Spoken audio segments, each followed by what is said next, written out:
So how does a city balance a billion-dollar tourism boom with, headline-grabbing cartel blockades? Yeah, it's a massive contradiction. Right. And doing this just 100 days before they host the 2026 FIFA World Cup. It's wild. It almost feels unimaginable on paper. It really does. Mm. But that is exactly the puzzle we're going to solve today. So if you're tuning in, you are probably trying to parse through all the sensationalist news, maybe the slick travel brochures, just to find the actual truth about Mexico's second largest city. Exactly. Because it's hard to separate the facts from the headlines right now. Definitely. So today we are opening up this master spreadsheet of raw, unvarnished logistics.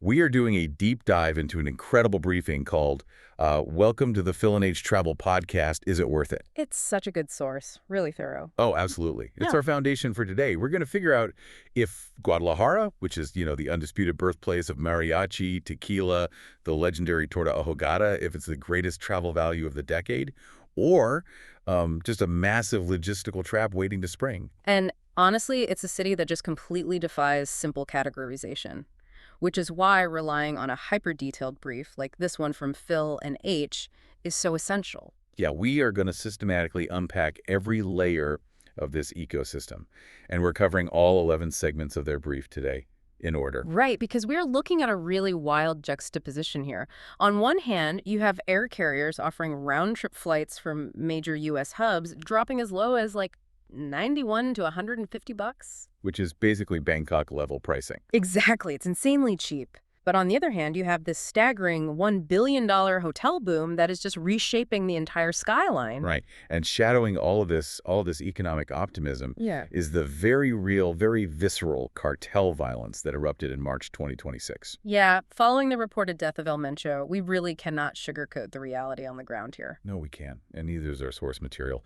Reading this brief is honestly like having a brutally honest local friend who just hands you the spreadsheet to their city. No tourism board spin, just the raw logistics. Right. So, segment 1. Let's look at the macro reality. The government is throwing $1 billion at luxury infrastructure, right? Mm-hmm.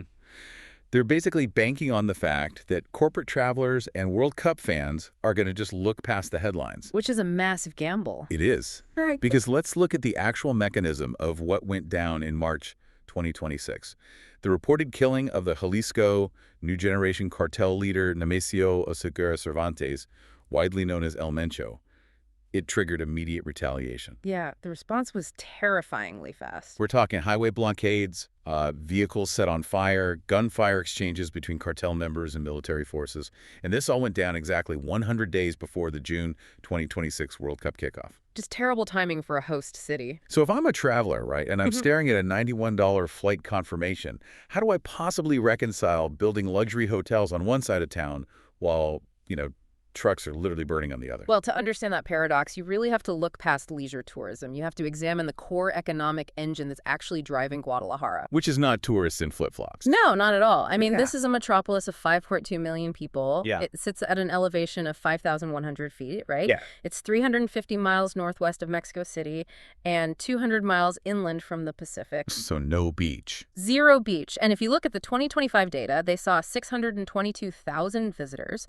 That was a steady 3% year-over-year increase, generating about $701 million in general tourism revenue. Okay, that's solid. It is, but here's the real hidden metric. The mechanism funding this entire billion-dollar hotel boom, it's the MC sector. MC. That stands for meetings, incentives, conferences, and exhibitions, right? Exactly. That specific corporate sector grew by 15% to $1.7 million.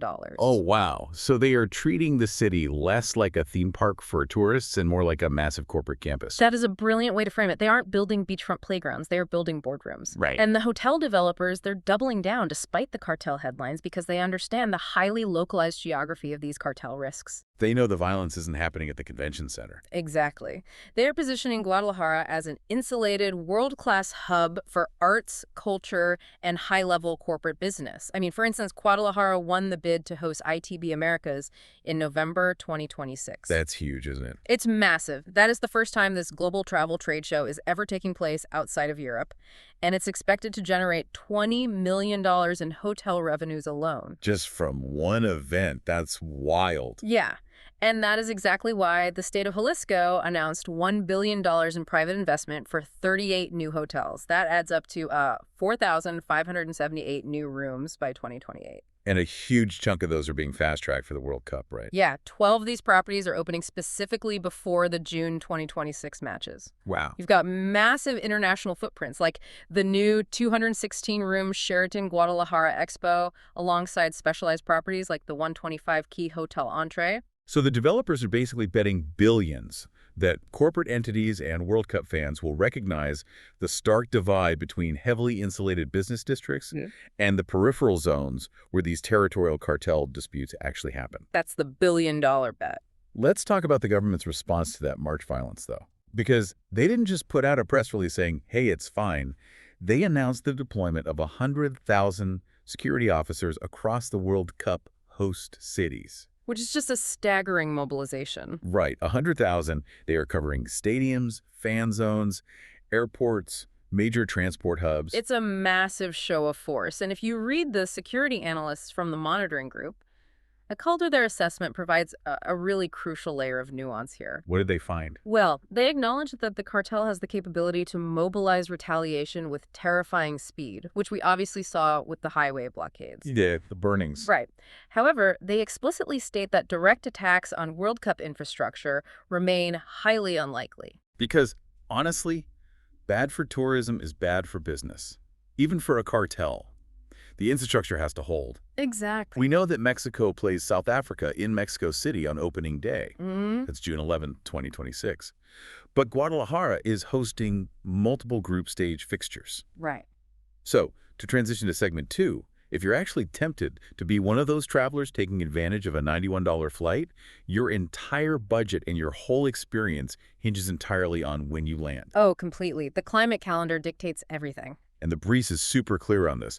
June 2026 breaks every single rule of traditional travel economics. It really does, because the weather patterns in Guadalajara are not what people expect when they picture a Mexican vacation. Because of that 5,100-foot elevation, it's incredibly distinct. Right, so the absolute best time to visit, according to the brief, is October through December. Yeah, you get days in the mid-80s Fahrenheit, and the lows drop down to a really crisp 56 degrees at night. Sounds perfect, honestly. It's the dry season, making the city incredibly walkable. Plus, this is the peak cultural window. You have the Fiestas de Octubre, Dia de los Muertos on November 1st and 2nd, and the massive international book fair in late November. Okay, so what if my schedule doesn't allow for an autumn trip? The brief outlines the shoulder seasons too. August through September brings the International Mariachi and Charreria Festival. Oh, nice. And then moving into the spring, March through May is warm and dry again, hovering in the mid-80s.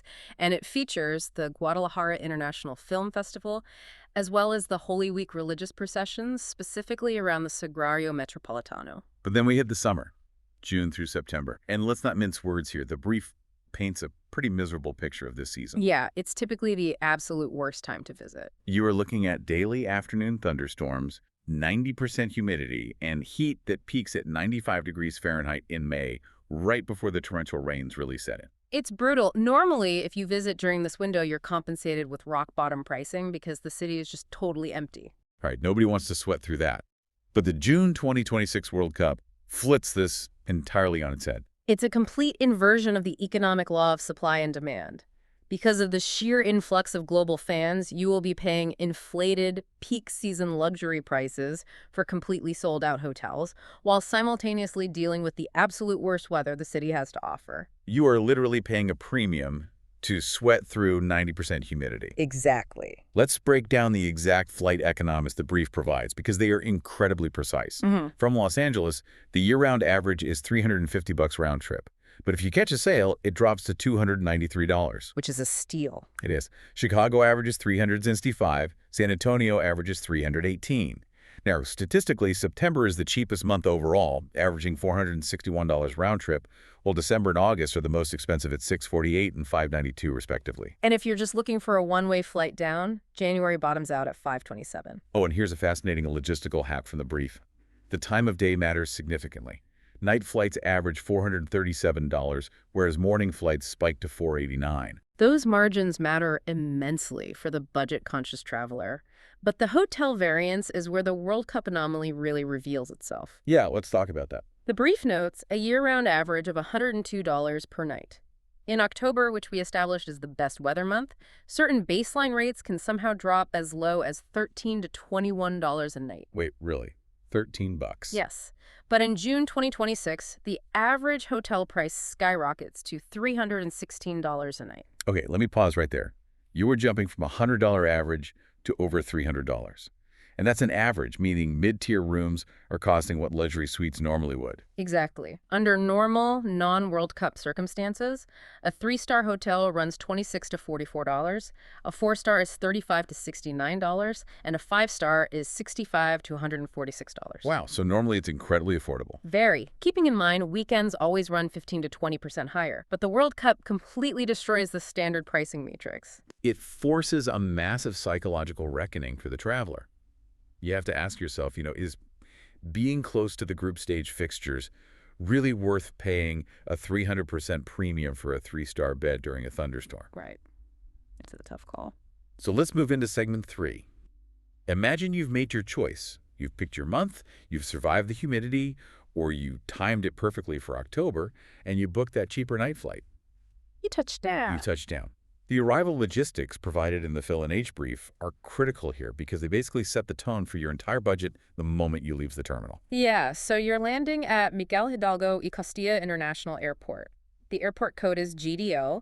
It sits roughly 13 miles southeast of the city center. And the entry requirements are pretty standard for North American traffic. Very standard. Yeah. U.S. citizens need a passport with 6 months of validity remaining. You do not need a visa for stays under 180 days. Which becomes a huge factor for digital nomads later on in the brief. Right. But you do need to fill out the FMM tourist card. Correct. The airport itself is well equipped with wheelchair assistance, currency exchanges, all the basics. But the moment you try to leave the airport, you hit this fascinating economic mechanism in the local transit system. This detail absolutely blew my mind when I read it, because it acts as this invisible trap for tourists. Let's talk about the Metro Line 4. Yeah, this is so specific. The brief explains that in April 2026, the base fare was hiked from 9.50 pesos, which is about 53 US cents, up to 11 pesos, or 61 cents. But here's the catch. To get that 11 peso rate, you absolutely must possess the local transit card called the Tarjeta Única. Right, and the mechanism behind this is heavily tied to local politics and state subsidies. The actual technical rate of the bus ride, like the cost required to actually keep the system running, is 14 pesos, or 78 cents. Okay. But the state government decided to subsidize the difference to protect local commuters from inflation. So they don't hand that money to the transit authority directly. They credit the 3 peso gap directly to the passenger's Tarjeta Única card. So if you're a tourist who just stepped off a red-eye flight and you walk up to the bus stop ready to pay cash, you're slapped with the full 14 peso fare. Exactly. It operates almost like a digital local discount. If you don't have that specific piece of plastic, you're essentially paying a hidden tourist tax of 14 pesos. It's a brilliant civic design to benefit the residents, honestly, but it requires tourists to do their homework. Definitely. Now, beyond the metro, which takes about 45 to 60 minutes to reach downtown, you have standard options. Taxis to the center will run you 200 to 300 pesos, roughly 11 to 17 bucks. Uber is significantly cheaper, running 150 to 250 pesos, or $8 to $14. That's incredibly reasonable. It is. And if your itinerary involves exploring the wider state of Jalisco, car rentals start around 110 US dollars per week. Okay, so the moment you step out of the airport, the brief mentions a very distinct sensory shift. We talked about the elevation earlier. Yeah. Guadalajara sits at 5,100 feet above sea level. You are going to physically feel that thinner air in your lungs. Yeah, you really feel it. And if you arrive outside the summer months, the climate is remarkably dry and spring-like. Yeah. As you head into the city, you're hit with this sprawling visual mix. Right. The anchor is the Centro Histórico, which is dominated by the massive twin spires of the Guadalajara Cathedral, the neoclassical Teatro Degollado, and the Hospicio Cabañas. Oh, the Hospicio Cabañas has those incredible sweeping murals by José Clemente Orozco. Yes, absolutely stunning. And the city basically radiates outward from that historical core into very distinct, almost autonomous districts. You have Zapopan and Tlaquepaque, which maintain their own deep cultural identities and artisan traditions. And you have the Plaza de los Mariachis, which serves as the epicenter for the city's musical heritage. And contrasting all of that historical weight is Colonia Americana. The brief describes this neighborhood as the hipster epicenter. It revolves heavily around Chapultepec Avenue. It's packed with food trucks, young creatives, and public events like, free Monday salsa lessons. Sounds like an amazing vibe. The brief really emphasizes how walkable these specific districts are. But to cross the sprawl of the city between these hubs, you rely on the BRT, the bus rapid transit, and the Tren Ligero light rail. And again, those cost that exact same 11 pesos, or 61 cents, provided you have that Tarjeta Única card. Right, and if you prefer door-to-door service, taking an Uber across districts is remarkably cheap, usually costing just 40 to 80 pesos, which translates to a mere 2.20 to 4.50 US dollars. The transit economics here are vital because they demonstrate that you can navigate the cultural highlights of a massive 5.2 million person city without destroying your daily budget. Which is key. But that assumes you have a place to sleep. Right. Which brings us to segment 4, the accommodation matrix. The brief segments the hotel landscape into 4 very distinct economic tiers. Let's start with the budget tier, which runs $14 to $26 a night. But I need to challenge an assumption a lot of travelers make here. You really cannot compare the backpacker scene here to Mexico City or the coastal towns, can you? No, you really can't. The hostel infrastructure in Guadalajara is surprisingly small. If you are a solo backpacker looking for massive multi-story dorm rooms and a built-in party scene where you can immediately meet 50 other travelers, you're going to be disappointed. Yeah, the MIC corporate focus of the city kind of suppresses the demand for massive party hostels. Exactly. The brief does provide a few specific lifelines, though. It calls out Hotel Vagabundo near the Expo Center, offering basic dorm beds starting at $14. Okay, $14 is great. It is, but the real growth in this lower tier is catering to remote workers. They specifically mention Calaving Chingon and Origin 438. Both are located in that hipster Colonia Americana district. Oh, nice. These run $21 to $35 a night and offer a much quieter, productivity-focused environment for digital nomads. Or, if you just want a simple, traditional private room on a budget, Hotel Portobello runs $26 to $35. Okay, but if we look at the pure mathematics of value, the mid-range tier is the absolute sweet spot. Oh, 100%. The brief lists this bracket at $44 to $102 US dollars per night. This is where Guadalajara really flexes its economic muscle against US and European cities. You're achieving international standards of comfort for 40 to 50% less than you would pay in a comparable market. The numbers back that up completely. The average 3-star property is just $44 a night. Wow. If you want the reliability of a brand name, a Holiday Inn Express near the airport is $65 to $69. Stepping up to a 4-star property in the historic center, like the Crystal Urban, runs $66 to $106. And if you're seeking a curated boutique experience, Casa Tlaquepaque in the Artisan District is $116. So you are securing genuine comfort for hovering right around $100. It's incredible value.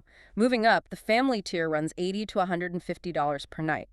Properties like One Guadalajara Tapatio provide family suites capable of sleeping 4 for $95 to $130. That's a great deal for a whole family. Yeah.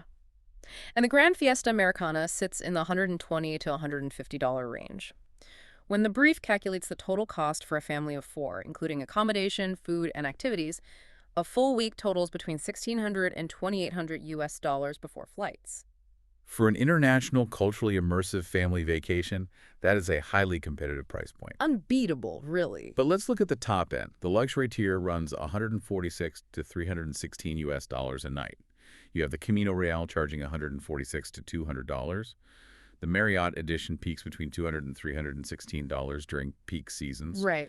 Going back to our earlier point about the corporate campus vibe, Yeah. explain why these top-tier luxury hotels feel so fundamentally different than luxury resorts in, say, Cancun or Cabo. It entirely comes down to the target demographic.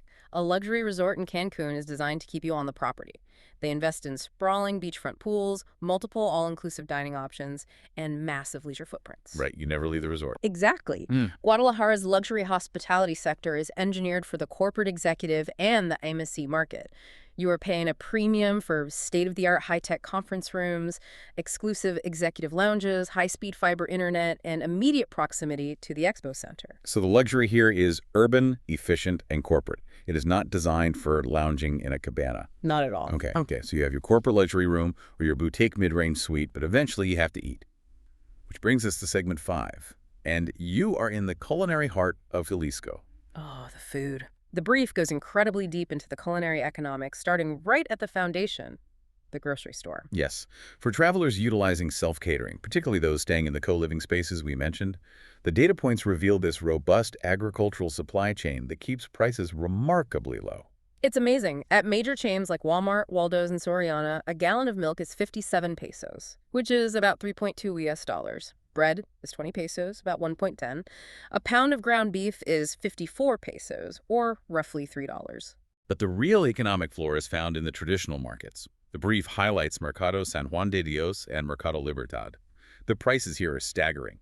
Tomatoes are 10 to 20 pesos a kilo. Avocados are 20 to 40 pesos a kilo. Fresh tortillas are 15 pesos a kilo.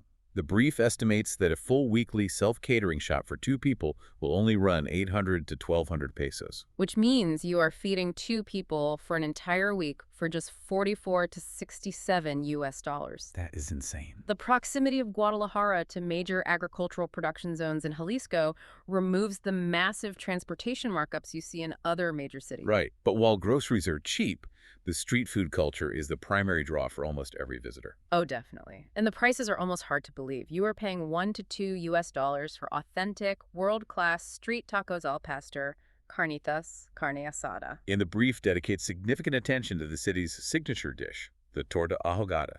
This is a massive pork carnita sandwich that is literally drowned in a fiercely spicy tomato sauce. Sounds incredible. It is. And those cost 40 to 60 pesos, which is a mere 2.20 to 3.3 year US dollars.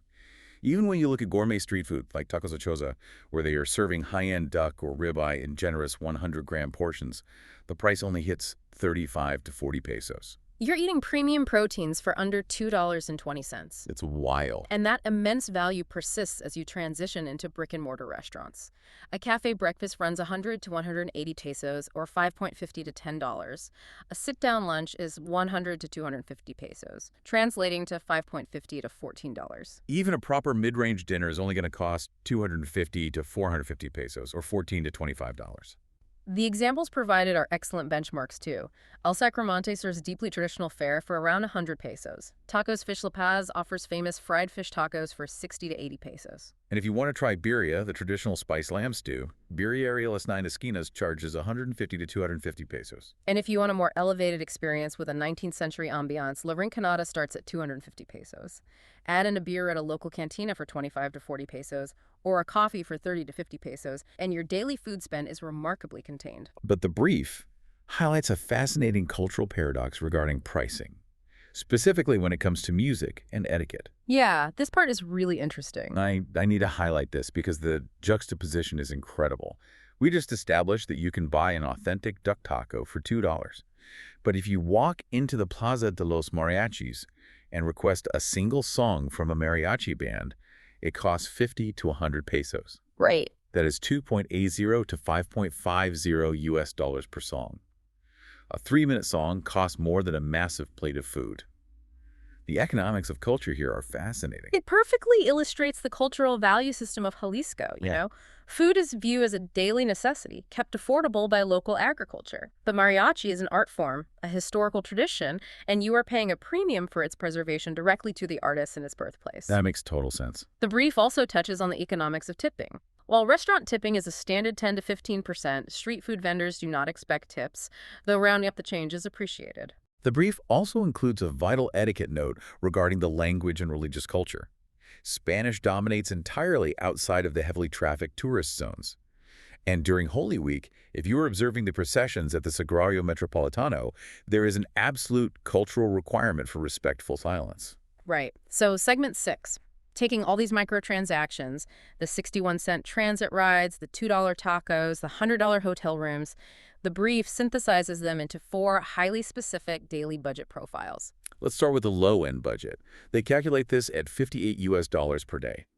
To hit this number, you are making strict compromises. You're staying in those $14 to $21 shared dorms. Your diet consists entirely of street food or supermarket meals, averaging $2 to $8 a meal. You never take an Uber, relying 100% on the public transport network, spending $2 to $4 a day. And crucially, you are skipping the paid organized tours. The brief notes this budget is incredibly hard for couples who might require air conditioning or total privacy. Which is why the brief labels the mid-range budget as the true sweet spot. Mathematically, it operates at an exponential value curve. Explain the math behind that sweet spot. Well, at $162 a day, the quality of your trip skyrockets far beyond the proportional cost increase. For that amount, you secure a $44 to $69 air-conditioned private room. You are sitting down to nice dinners for $14 to $25 instead of standing at a street cart every night. You are utilizing Uber frequently for $10 to $15 a day, bypassing the transit learning curve entirely. Exactly. And most importantly, this budget fully funds the $55 to $85 day tours to the tequila distilleries.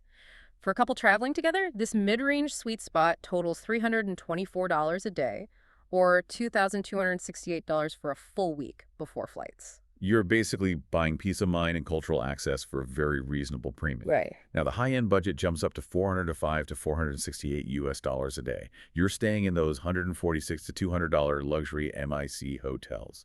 You're eating fine dining for $50 to $80 a meal.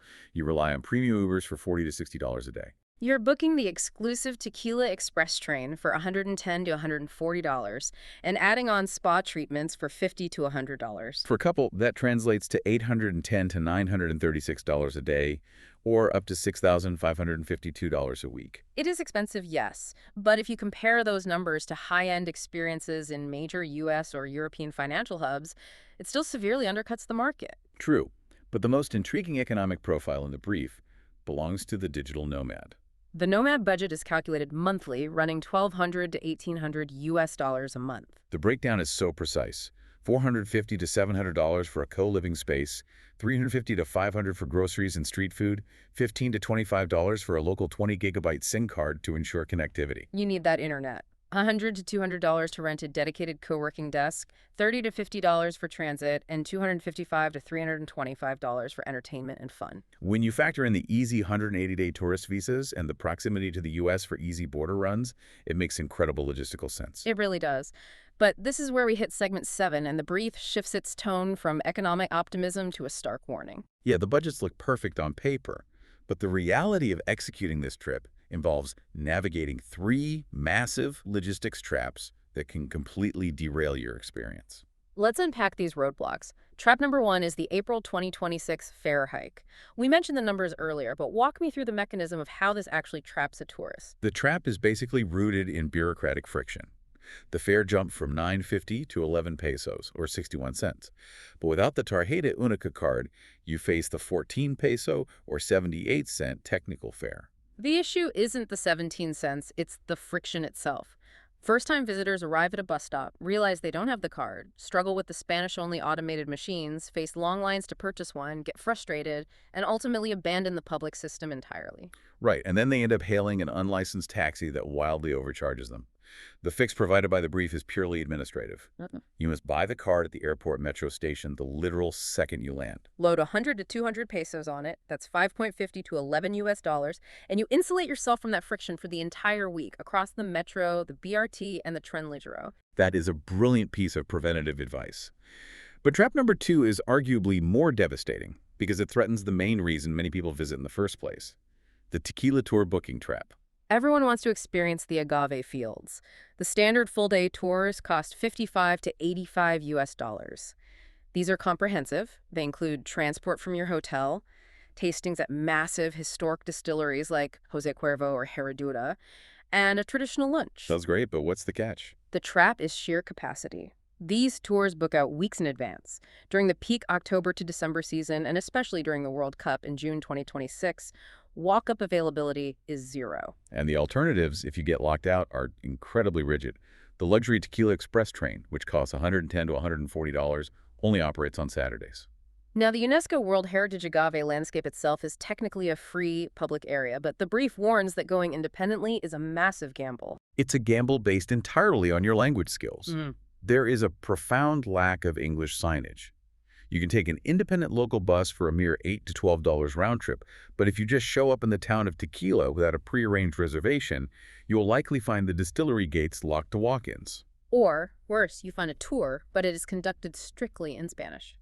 Isn't it wild that the biggest risk to your trip might not be the cartel, but showing up in Tequila Town without a reservation and 0 Spanish skills, completely locked out of the experience? It highlights exactly how tourists miscalculate risk. They fear the sensational, but ignore the logistical. The brief's fix is uncompromising. Book your tours 2 to 3 weeks in advance. And if you are determined to save the 30 to 40% markup by taking the public bus, you must pre-arrange your distillery tours via email beforehand, and you must possess the conversational Spanish required to navigate the town. Which brings us to the elephant in the room. Trap number 3, the cartel violence perception gap. We touched on the macro reality of the March 2026 events, but how does this perception gap actually trap a traveler? The trap is psychological. The headlines regarding El Mencho's reported death and the subsequent vehicle burnings saturate international media. Travelers see these headlines and assume the entire 5.2 million person city is an active war zone. Right, leading them to either cancel their trips entirely or confine themselves in a state of paranoia inside their hotel rooms. I need to push back on this on behalf of the listener. Yeah. You're telling me a traveler is supposed to just trust the geography of risk when there are literal highway blockades 100 days before the World Cup. If I am a parent looking at that $1,600 family budget, how can I trust an invisible boundary between a tourist zone and a cartel conflict zone? It is a totally valid fear, I get it. But you have to understand the mechanism of territorial disputes. The cartels are fighting over logistical routes, highway access, and industrial control points that facilitate trafficking. Right. They are not fighting over who controls the hipster cafes in Colonia Americana or the museum entries in the historic center. The heavy police presence in the tourist districts serves as a hard, well-understood boundary.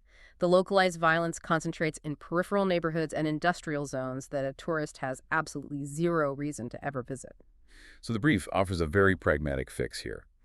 You monitor official advisories from the U.S. State Department or the U.K. Foreign Office, which explicitly distinguish between regional risk levels.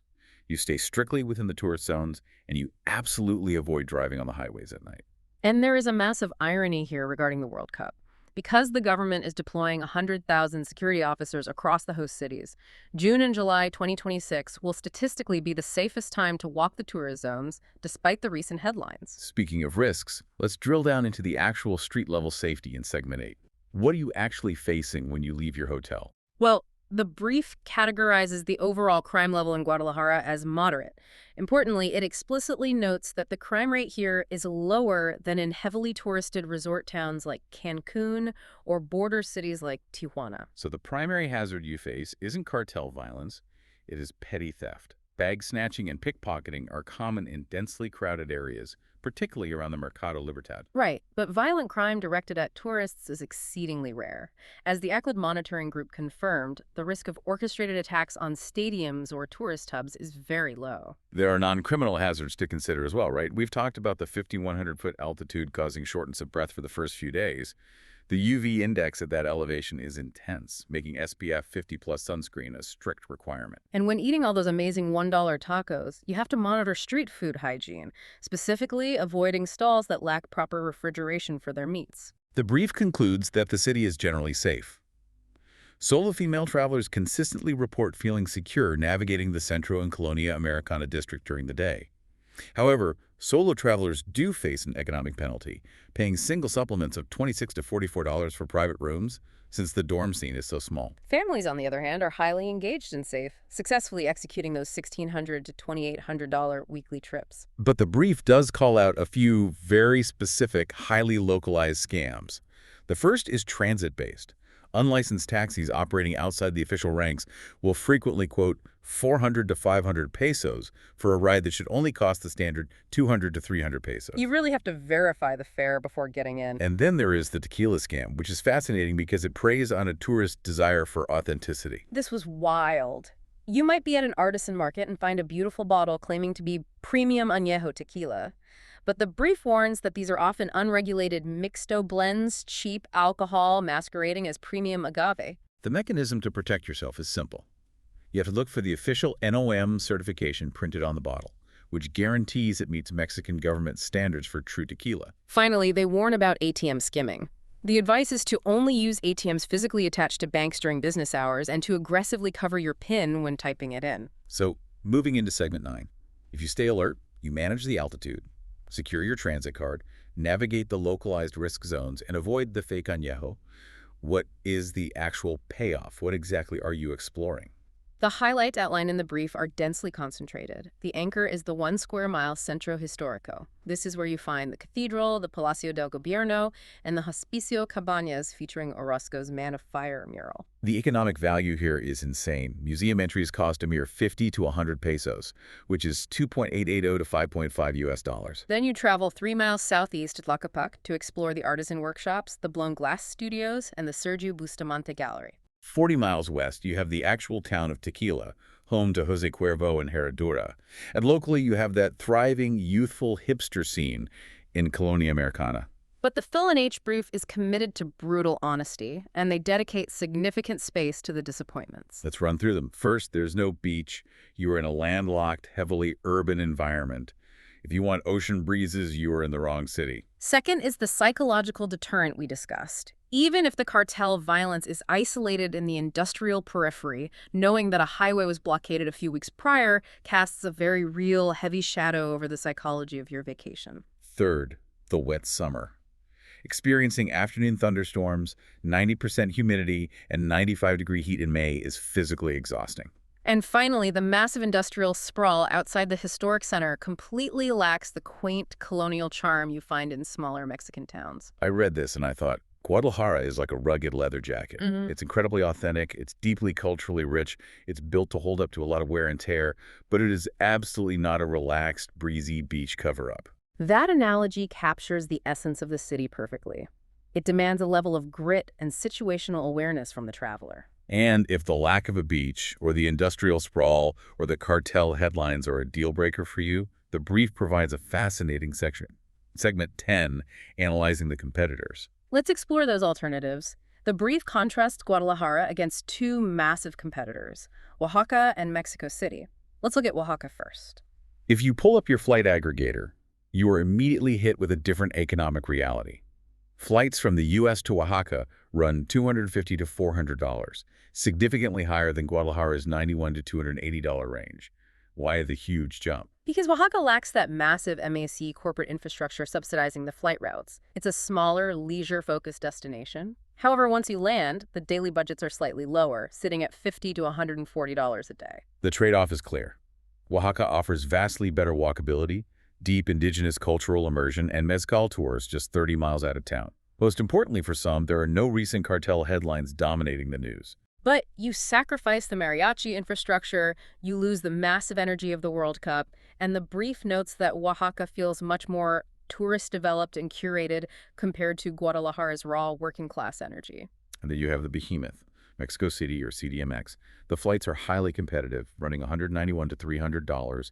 The daily budgets range from $60 to $180. The cultural scale of Mexico City is almost incomparable. You have the Frida Kahlo Museum, the massive Teotihuacan pyramids, and a vastly superior, deeply integrated metro system. But the trade-off with Mexico City is the aggregate cost.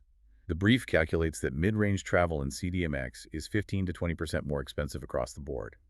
You have to navigate the notorious, heavily congested Benito Juarez Airport, and you completely lose the UNESCO agave landscape. The value proposition the brief explores is stark. By choosing Guadalajara over Mexico City, a mid-range couple saves between $300 to $500 per week. But it isn't just an economic decision. It's a choice of vibe. Do you want Mexico City's massive cosmopolitan scale and museum density? Or do you want Guadalajara's hyper-specific mariachi, tequila, and working-class authenticity? Which perfectly sets up the grand finale of the Phil and H brief, segment 11. They conclude with brutally honest verdicts tailored to 5 specific traveler personas. Let's debate these, because looking at all this data, we need to establish who this city is actually for. Let's start with the backpacker. The brief's verdict is worth it, but with a heavy caveat. It is worth it for the $58 a day budget and the access to authentic $1 to $2 street tacos. But they explicitly advise skipping Guadalajara if your primary goal is a massive hostile party scene. The infrastructure for that simply does not exist here. I agree with that assessment. It is a city for the independent, culturally curious backpacker, not the spring break crowd. But let's look at the mid-range traveler. The brief's verdict is worth it. In fact, they call this the absolute sweet spot. And the math proves it. Spending $162 a day, or $2,268 a week, buys you incredible value amidst a billion-dollar hotel boom. You're getting a near-luxury experience for a solidly mid-tier price. That is the demographic truly winning the Guadalajara gamble. And that value seems to extend directly to the family demographic. The brief's verdict. Worth it. It positions the city as the safest, most comprehensive cultural education you can get for $1,600 to $2,800 a week. When you factor in those subsidized 61-cent transit rides, moving a family of 4 around a major metropolis becomes highly affordable. But then we hit a wall with the luxury traveler. The verdict here is borderline. Right. At $405 to $468 a day, the brief argues the city's top-end infrastructure is entirely too focused on I-miss and business travel. If you were dropping $500 a day and expecting Michelin stars, world-class leisure spas, or beachfront villas, this brief essentially tells you to pack your bags and head to Cabo or the Riviera Maya. The corporate luxury here just won't satisfy that specific craving. Finally, we look at the digital nomad. The verdict. Worth it. Spending $1,200 to $1,800 a month secures fast fiber Wi-Fi, affordable co-living, and access to a thriving creative expat scene. The only caveat is the need to diligently monitor the localized security situation if you are committing to a full 3 to 6 month stay.